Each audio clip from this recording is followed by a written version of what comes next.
She said, "My ex is coming to stay for a week. If you're insecure, sleep at a hotel." I packed without a word and went to the hotel. While there, I emailed her landlord that I was breaking the lease. I also canceled her phone plan and car insurance. She called me 4 days later, from a payphone crying that she was homeless. All right, Reddit. This happened back in August, and I'm still processing the audacity. My buddy Dave said I needed to share this because apparently I'm not the only guy who's dealt with this kind of disrespect. So here we go. I'm 28, work as a financial analyst for a regional bank here in Colorado. Not Wall Street money, but comfortable enough that I can afford my own place, drive a paid-off Tacoma, and have a decent emergency fund. Been at the same company since I graduated, moved up steady, no drama. The Tacoma was a 2019 model I bought certified pre-owned. Silver, double cab, off-road package. Got it detailed every 3 months and kept the maintenance schedule like clockwork. There's something satisfying about having a vehicle you can actually rely on. After a few relationships that ended because I was apparently too focused on my career and not spontaneous enough, I'd basically accepted that dating in your late 20s sucks. Everyone's either already married, divorced with baggage, or playing games like they're still in college. Then I met Jess at a mutual friend's wedding in May 2022. She was a bridesmaid, I was a groomsman. Classic setup, but it worked. This girl seemed perfect on paper. Worked as a graphic designer for some startup, talked about wanting stability, said she was tired of dating guys who couldn't commit. She wore these vintage band shirts that actually looked good on her. Had this whole aesthetic thing going. We clicked fast. She'd text me throughout the day, wanted to see me every weekend, talked about future plans. She said she loved that I had my finances together and actually had my life sorted out. Her apartment was this tiny studio downtown. Cool location, but the rent was ridiculous. She'd complain constantly about barely affording it with her freelance income being inconsistent. I made decent money. Not rich, but enough that helping her out wouldn't hurt me. About 3 months in, August 2022, her lease was coming up for renewal, and she was stressing hard about the rent increase. "I don't know what I'm going to do," she said one night while we were making dinner at my place. "They're raising it by $300 a month. I can't afford that." "What if I helped?" I offered. "We're together all the time anyway. I could cover part of it." She looked at me like I'd just offered her a winning lottery ticket. "Are you serious?" "Yeah. I mean, we're building something here, right? Partners help each other." Big mistake. Huge. So we worked it out. Her rent was $1,800 a month after the increase. I'd pay $1,200, she'd cover $600. Fair enough since I wasn't officially living there, just staying over most nights. Her lease renewal went through with both our names on it. Co-signers. Equal responsibility legally, even though the payment split wasn't equal. Then came the other stuff. Her car insurance was expensive because she'd gotten into 2 accidents the previous year. Not her fault supposedly, but insurance companies don't care about fault when they're calculating premiums. She was paying like $340 a month for basic coverage on a 2015 Honda CR-V. "That's insane," I told her. "Get on my policy. Multi-car discount will probably cut that in half." She did.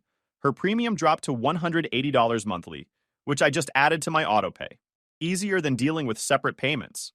Same thing with her phone. She was on some overpriced plan with a phone she was still making payments on. I had an unlimited family plan through my work that cost me basically nothing to add another line. "Just switch to mine," I said. "Why pay $95 a month when you can pay nothing?" She switched. New phone and everything.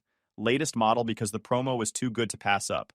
I covered the monthly payment, like $38 added to my bill. Looking back now, I see how it happened. Little things that seemed reasonable at the time. We're together. We're serious. Partners help each other. That's what you do when you care about someone, right? Wrong. Dead wrong. But at the time, it felt natural. She'd cook dinner sometimes, keep the apartment clean, made it feel like a home when I stayed over. She talked about our future like it was a sure thing, showed me Pinterest boards of engagement rings she liked, mentioned how her sister's wedding was coming up, and she wanted to bring a serious boyfriend. Christmas 2022 came around. I bought gifts for her whole family. Thoughtful stuff too, not just generic Amazon purchases. Her dad got this vintage fishing lure set because she'd mentioned he was into fly fishing. Her mom got this fancy candle collection from some boutique she'd pointed out months earlier. Jess loved it. Said I was the first boyfriend who'd actually tried with her family. Her parents seemed impressed too. Invited me to their New Year's Eve party, the whole deal. We started talking about me officially moving in come spring. Made sense financially, and we were basically living together anyway. My lease was up in April, perfect timing. Things were solid through winter and into spring. Then something shifted around late May 2023. She started mentioning her ex more. Brandon. Just casual comments at first. Then the mentions got more frequent. Brandon messaged me. Brandon's company might open an office here. Ran into Brandon at the grocery store. Dave noticed when I mentioned it during our weekly basketball game. Man, that's weird, he said. Why's she suddenly talking about this guy so much? Says they're just friends now. Nobody's just friends with an ex they bring up constantly. I should have listened, but I didn't want to be that insecure boyfriend. I trusted her. That was my first mistake. Early June, things got weirder. She'd be on her phone more, angled away from me like she didn't want me to see the screen. When I'd ask who she was texting, she'd say, just work stuff or just family. But I could see the smile on her face while she typed. That's not a work email smile. That's not a family text smile. I tried bringing it up once.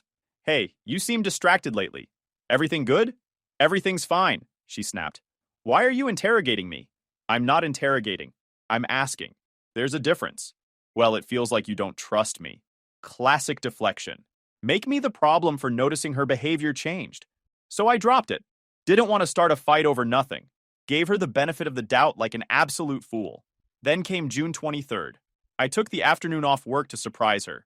Got to the apartment around 3 p.m. and she was on FaceTime with someone. A guy. She jumped when she heard the door. Oh, hey, you're here early. Took off work. Thought I'd surprise you. She glanced at her laptop. I'm just finishing up a work call. I went to the kitchen, started unpacking groceries. Could hear her laughing from the living room.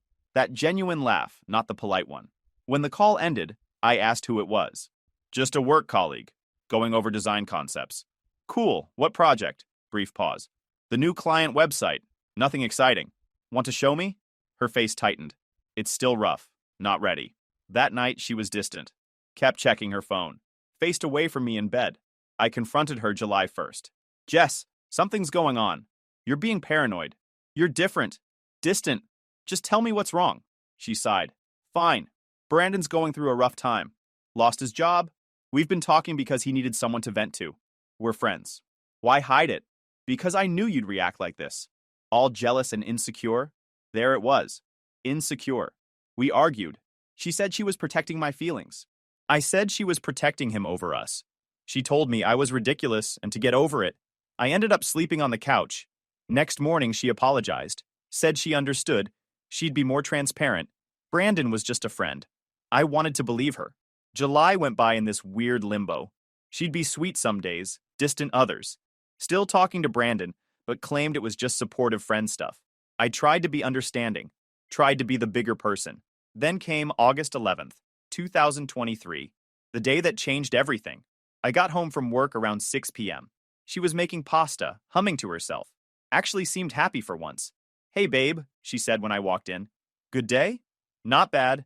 Close that account I've been working on. That's great. She stirred the sauce, added some herbs. So, I wanted to talk to you about something. My stomach dropped. Nothing good ever starts with, I wanted to talk to you about something. What's up? I asked, setting my work bag down. She turned off the stove, faced me. So, Brandon's really struggling right now. He got evicted from his apartment because he couldn't make rent after losing his job. He's been staying with his brother, but his brother's girlfriend is pregnant and they need the space. Okay, I said slowly, already knowing where this was going. So he needs a place to crash for a bit, just until he finds something stable. Maybe a week, 2 tops. I stared at her. You're asking if your ex-boyfriend can stay here. Don't say it like that. He's my friend who needs help. Yes, we dated, but that was years ago. We're different people now. Where would he sleep? The couch. Obviously. Obviously. Like any of this was obvious. Jess, I don't think that's appropriate.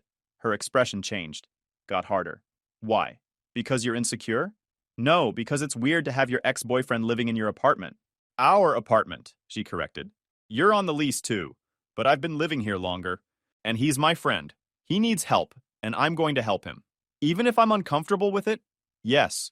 Because if you're uncomfortable with me having male friends, that's a you problem. I'm not going to abandon someone who needs help just because my boyfriend can't handle his insecurities. Insecurities. There was that word again. This isn't about insecurities, Jess. This is about boundaries. And respect. Respect? You want to talk about respect? You've been interrogating me for weeks about my friendship with Brandon. That's not respect. That's control. I've been asking questions because you've been shady. I've been private. There's a difference. We argued for another 30 minutes.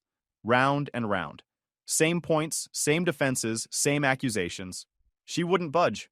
Brandon was staying. End of discussion. Finally, she said it. The line that made my decision crystal clear. Look, if you're so insecure about this, just sleep at a hotel for the week. I'll pay you back. Sleep at a hotel.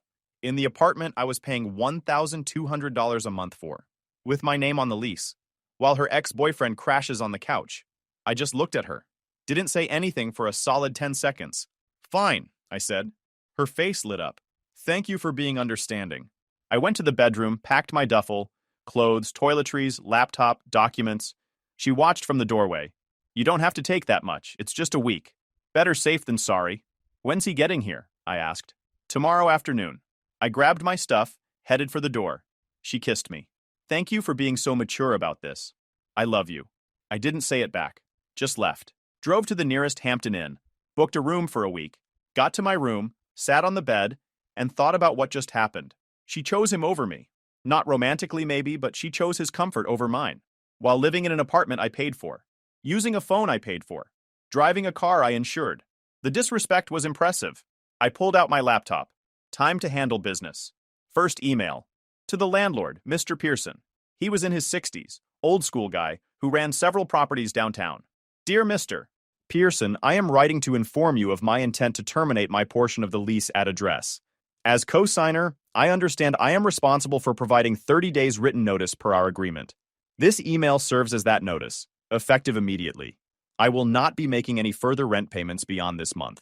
Please coordinate with the other leaseholder, Jessica Hartley, regarding the continuation or termination of the lease. Thank you for your attention to this matter. Best regards, Alex Morrison. Center to 8:47 p.m. Second action, my phone provider's app. Logged in, found her line, removed it from my family plan, effective immediately. She'd have until midnight before service cutoff per the terms. Third action, my insurance company's website. Chat with an agent, remove the CRV from my policy. Effective end of business Monday. 45 minutes. That's how long it took to untangle myself from her life financially. I felt nothing. No guilt, no regret, just this cold clarity.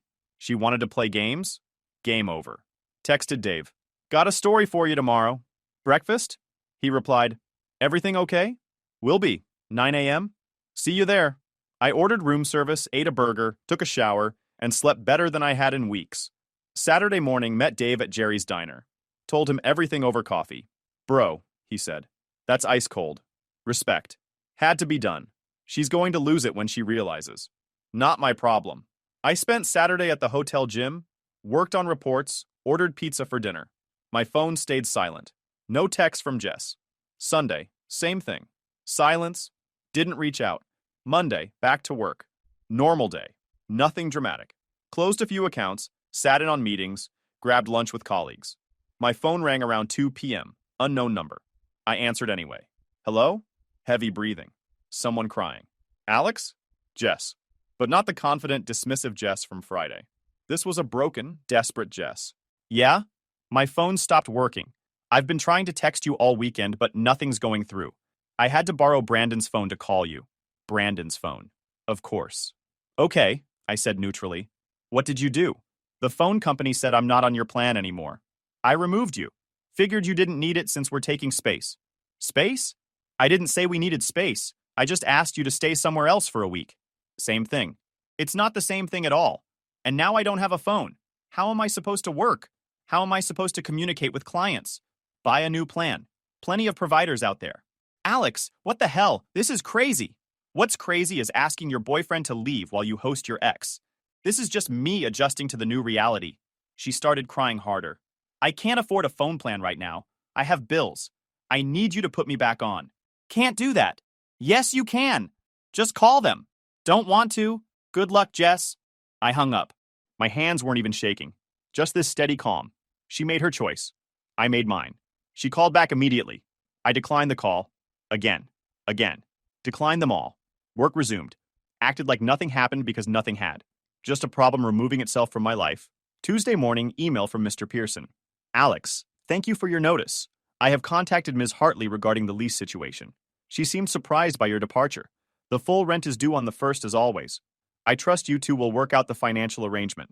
If the rent is not paid in full, both parties remain liable per the lease agreement. Best regards, Mr. Pearson. Translation: pay up or both of your credits get destroyed. Not my problem. I'd given proper notice. What Jess did with that information was her concern. Tuesday afternoon, another call. Unknown number again. I answered. Alex, we need to talk about the rent. Jess, still using Brandon's phone apparently. Already handled. Gave my notice to Mr. Pearson. You can't just do that. Already did. 30 days notice per the lease. But that means I have to pay the full $1,800 this month. Correct. I can't afford that. You know I can't. Should have thought about that before playing house with your ex. We're not, this is insane. You're being vindictive. No, I'm being practical. You made it clear Brandon's comfort matters more than mine. So I removed myself from the situation. Clean break. This isn't a break, Alex. Come home. That's not my home anymore. My name might be on the lease for 30 more days, but I'm done. What about my car insurance? I got a notice that I'm not covered anymore. Yeah, removed you from my policy. Multi-car discount wasn't worth it anymore. Are you serious? I can't drive without insurance. That's illegal. Then get your own policy. Plenty of companies out there. I can't afford insurance right now. My rates will be ridiculous. Again, not my problem. Should have considered the consequences. Consequences? Of what? Helping a friend? Of disrespecting your boyfriend? Silence. Then, quieter. More manipulative. Baby, please. I'm sorry. I should have handled this better. Come back and we'll talk about this like adults. No. No? Just no? Just no. We're done, Jess. Completely done. Don't contact me again. You can't just leave me like this. Watch me. Hung up. Blocked Brandon's number. If she wanted to reach me, she'd have to try harder. Wednesday came and went. No contact. Blissful silence. Thursday morning, 10:30 a.m. My office phone rang. Alex Morrison. Mr. Morrison, this is Mr. Pearson. We need to discuss the apartment. What about it? Ms. Hartley has informed me she cannot make the full rent payment. She's requesting an extension or a payment plan. That's between you and her. I gave my notice. Technically, you're still liable until the end of September. If she defaults, I can pursue both of you for the full amount. Then pursue her. I've fulfilled my obligation by giving notice. Mr. Morrison, I'm trying to avoid involving collections or legal action. If you could perhaps work something out with Ms. Hartley? Mr. Pearson, with respect, she chose to keep the apartment knowing I was leaving. That's her problem to solve. He sighed. Very well. I'll document this conversation. Good day. Friday came. 4 days since I'd left. Still at the hotel, still living out of my duffel bag, still not caring. My cell phone rang around 3 p.m. Number Y didn't recognize, but local area code. Hello? Hi, is this Alex Morrison? Female voice, older, clipped tone. Speaking. This is Karen calling from the building management for apartment complex. I'm trying to reach Jessica Hartley, but her phone is disconnected. Do you have an alternate contact for her? No, try her in person. We've been trying. No one answers the door. Not sure what you want me to do about that? Well, you're listed as the co-tenant. We need to inform her that without payment arrangements by Monday, we'll begin the eviction process. That's unfortunate, but I'm not living there anymore. Sir, you're still legally responsible. I gave 30 days notice via email on Friday. Check with Mr. Pearson. We have that notice. But until September 30th, you're still liable for rent if she doesn't pay. Got it. Is there anything else? Pause. No, sir. Have a good day. The dominoes were falling. Rent unpaid, phone disconnected, insurance canceled, no way to work without a phone for her freelance clients, no way to drive legally without insurance. One decision, one moment of complete disrespect. And she'd gambled her entire life on me rolling over. Bad bet. Friday evening, I checked out of the hotel. Drove to my old apartment, the one I'd kept this whole time, because my lease didn't end until April. The place I'd been paying $1,450 a month for while also covering most of Jess's rent. Walked in, dropped my bag, looked around. Nothing had changed. My furniture, my kitchen, my space. All still here, exactly as I'd left it a year ago, when I started basically living at her place. I'd been paying double rent for a year. $1,450 here, $1,200 there. $2,650 monthly just on housing, plus her phone, plus her insurance. The numbers made me sick. Not because of the money itself, but because of what it represented. I'd been subsidizing her life while she invited her ex to stay in the apartment I was paying for. I ordered Chinese food, cracked open an overpriced local IPA from the 6-pack I'd left in my fridge, and watched TV on my couch. My couch, my TV, my fridge, my apartment, mine. Saturday morning, I slept in. No alarm, no schedule, just pure relaxation. Made coffee in my kitchen, eggs and toast, sat on my balcony watching the city wake up. My phone rang. Unknown number. Colorado area code, but not one I recognized. Against my better judgment, I answered. Hello? Alex? Jess. Voice completely wrecked. Please don't hang up. Where are you calling from? A payphone. At a gas station. A payphone. Didn't even know those still existed. What do you want, Jess? I need help, please. I'm in trouble. What kind of trouble? They evicted me. Well, not officially yet, but they're starting the process. And I can't reach any of my clients without a phone. And I can't afford to get my car insurance back, so I can't drive. And Brandon left because he couldn't deal with the stress. And I don't have anywhere to go. Everything in one breathless rush. Crisis mode. That sounds difficult. Difficult? Alex, I'm about to be homeless. You should have thought about that before you chose your ex over me. I wasn't choosing him. I was helping a friend. You chose his comfort over mine. Same result. This is insane. You're punishing me for being a good person.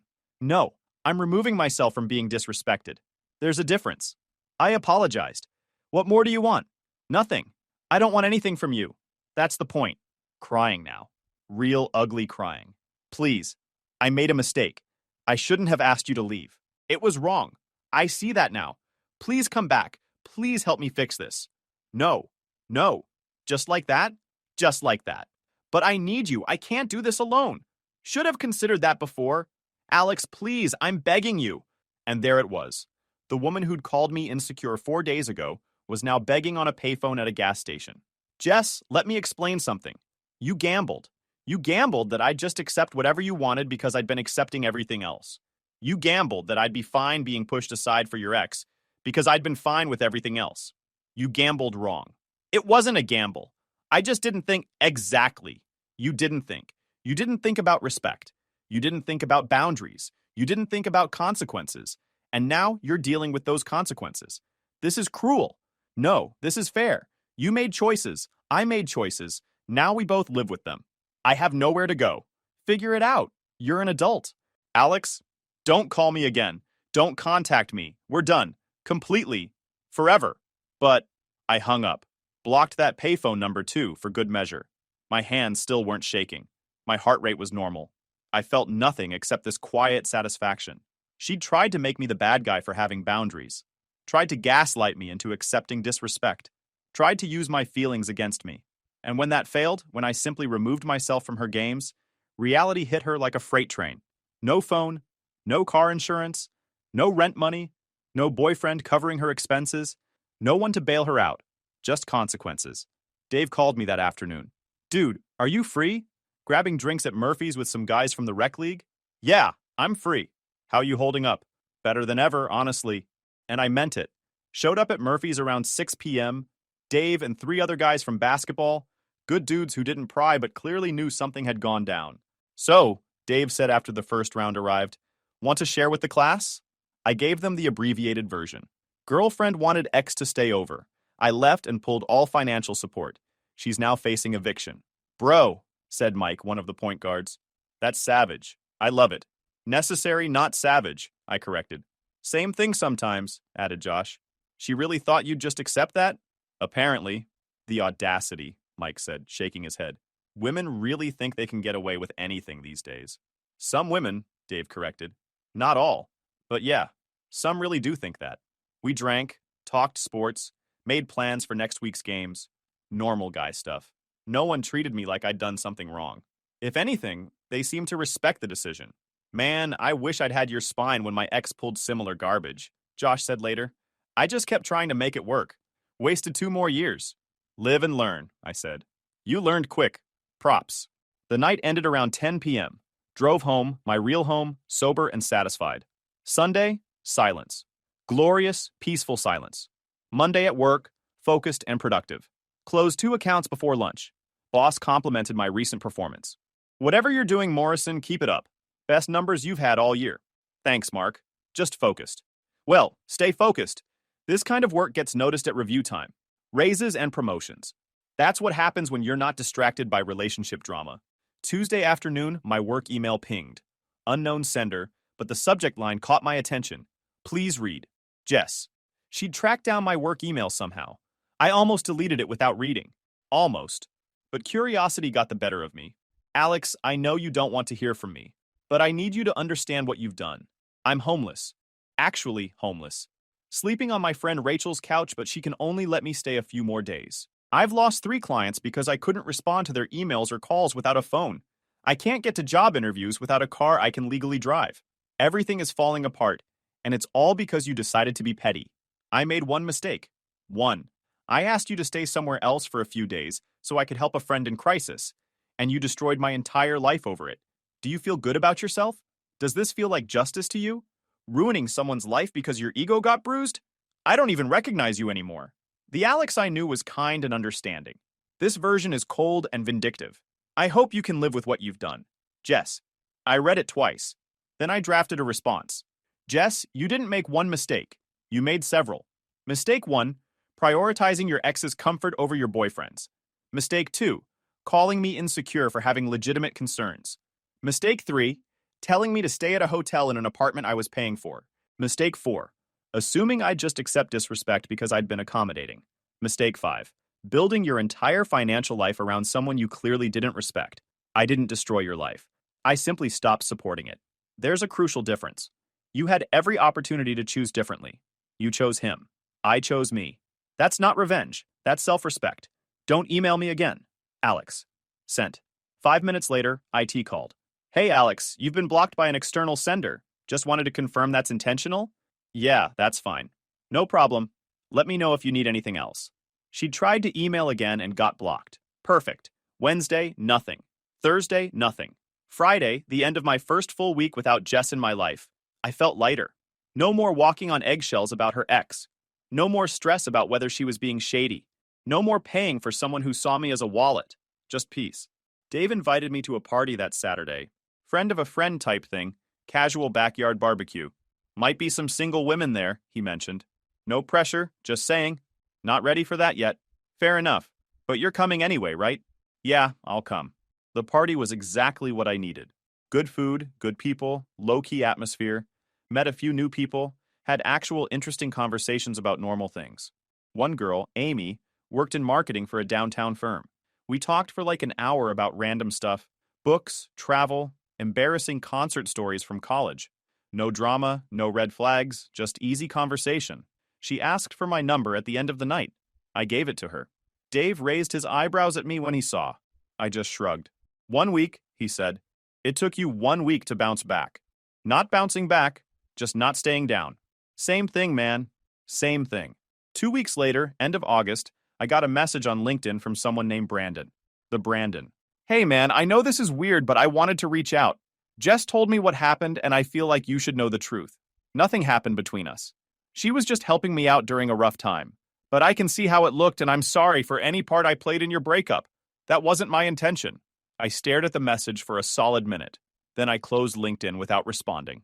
His intentions didn't matter. Her choices did. And her choices were clear. September rolled around. My official last day on the lease at Jess's apartment was the 30th.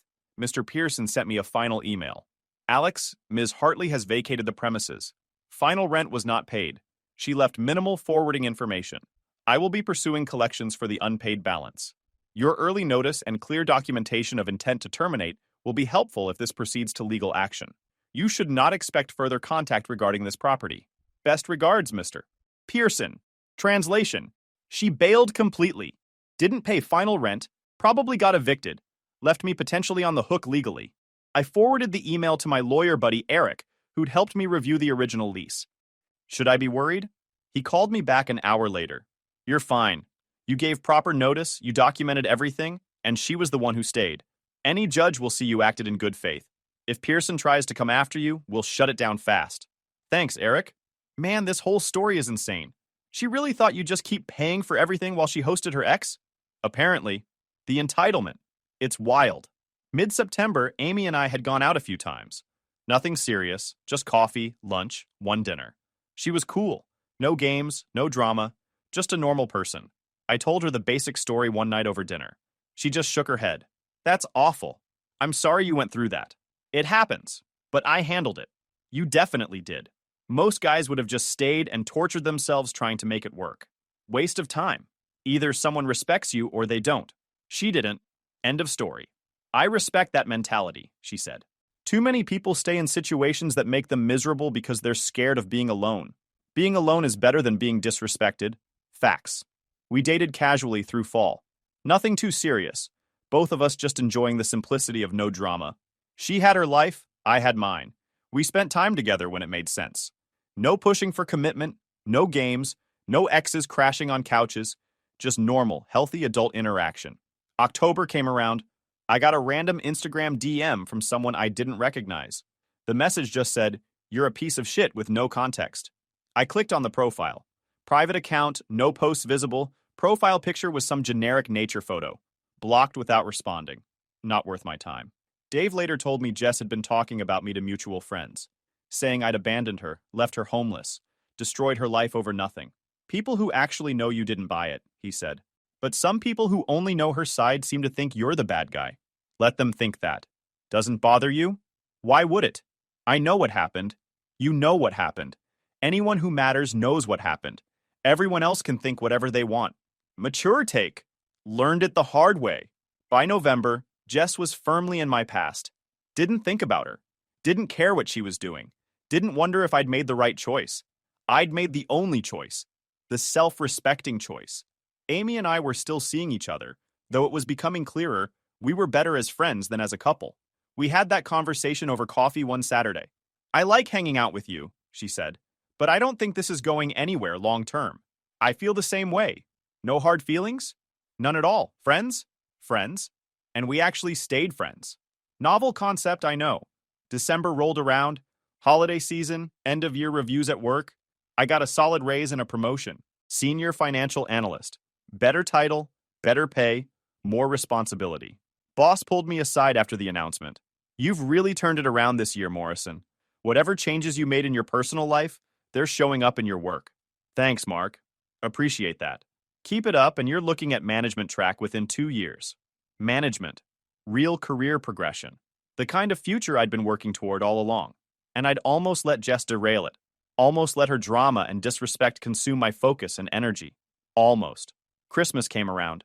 Spent it with my family, caught up with old friends from college, enjoyed the time off. My mom asked about Jess once. I gave her the abbreviated version. Good riddance, she said. That girl never seemed right for you anyway. New Year's Eve, I went to Dave's party. Same group of friends, same casual atmosphere. Counted down to midnight, toasted with champagne, actually enjoyed myself. Mid-January, I ran into Rachel at the grocery store. The friend whose couch Jess had crashed on back in August. She saw me, hesitated, then walked over. Alex, hey, Rachel. Awkward silence. Then she said, look, I just want you to know, I heard both sides of what happened. Jess told me her version, but I also talked to Dave. I don't think you were wrong. Okay? She's back with her parents now. In Kansas. Moved back in November. Good for her. She's still pretty bitter about the whole thing. Blames you for everything. She would. Rachel shifted her grocery basket. For what it's worth, she told me what she said to you. About the hotel thing. If someone said that to me, I'd have done the same thing you did. Appreciate that. Anyway, I just wanted to say that. Take care, Alex. She walked off. I finished my shopping, went home, didn't think about it again. February brought a cold snap. Negative temperatures, snow everywhere. Perfect excuse to stay inside and focus on work. Amy and I had transitioned to actual friendship by then. She started dating some guy from her office. Seemed happy. We'd grab lunch occasionally, no weirdness. How's the new relationship? I asked her once over sandwiches. Good. Normal. He's not dramatic, doesn't have crazy exes, just a regular guy. Sounds perfect. It is. You seeing anyone? Nope. Not really looking. Fair enough. You seem good, though. I am good. March hit and work got busy. Tax season crunch, everyone at the bank stressed and overworked. I pulled long hours, came home exhausted, barely had time for anything else. Got a promotion offer mid-month. Team lead position, significant raise, more responsibility. Didn't even have to interview for it. Boss just called me into his office and offered it straight up. You've earned it, Morrison. Most consistent performer on the team. Want you leading the junior analysts. I'll take it. Good. Starts April 1st. Signed the paperwork that day. New salary was $89,000. up from $71,000. Almost 20 grand more annually. Dave took me out to celebrate that weekend. Sports bar, wings, couple local IPAs. Bro, you're killing it, he said. Promotion, raise, no drama, living your best life. It's been a good year. Remember last August? When you were at that hotel? Yeah. Look at you now. Some dudes would still be trying to fix things with her. Waste of time. Exactly. You just cut it clean and moved on. Respect. Early April, I got a text from an unknown number. Didn't recognize it, but it was a Colorado area code. Hey Alex, it's Brandon. Got your number from mutual friends. I know this is random, but I wanted to apologize for my part in what went down between you and Jess. I had no idea you were together when she offered to let me stay. She told me you guys had broken up. I would never have stayed there if I'd known. Anyway, hope you're doing well. I read it twice, then deleted it without responding. His apology didn't change anything. Whether he knew or didn't know, whether Jess lied to him or not, none of it mattered. She made her choice. I made mine. End of story. May rolled around. Weather finally warmed up. Started taking the Tacoma on weekend drives through the mountains just to clear my head and enjoy the scenery. One Saturday, I drove up to Estes Park, walked around the town, grabbed lunch at this diner with a view of the mountains, sat there eating a burger, watching tourists take photos, just existing peacefully. My phone buzzed. Text from Rachel's number. This is Jess. Rachel let me use her phone. I know you blocked me everywhere, but I need to tell you something. I'm engaged. To someone I met in Kansas. He's good to me and treats me right. I just wanted you to know I've moved on and I'm happy. I hope you can be happy too. I stared at the message for about 10 seconds. Then I blocked Rachel's number too. She wanted a reaction. Wanted me to care that she was engaged. Wanted validation or jealousy or something. She got nothing. Finished my burger, paid my bill, drove home. Guys, we are so close to hit 100,000 subscribers on this channel. If you are not subscribed to the channel, please consider subscribing. It really helps hit that 100,000 mark. Thanks for making this dream come true.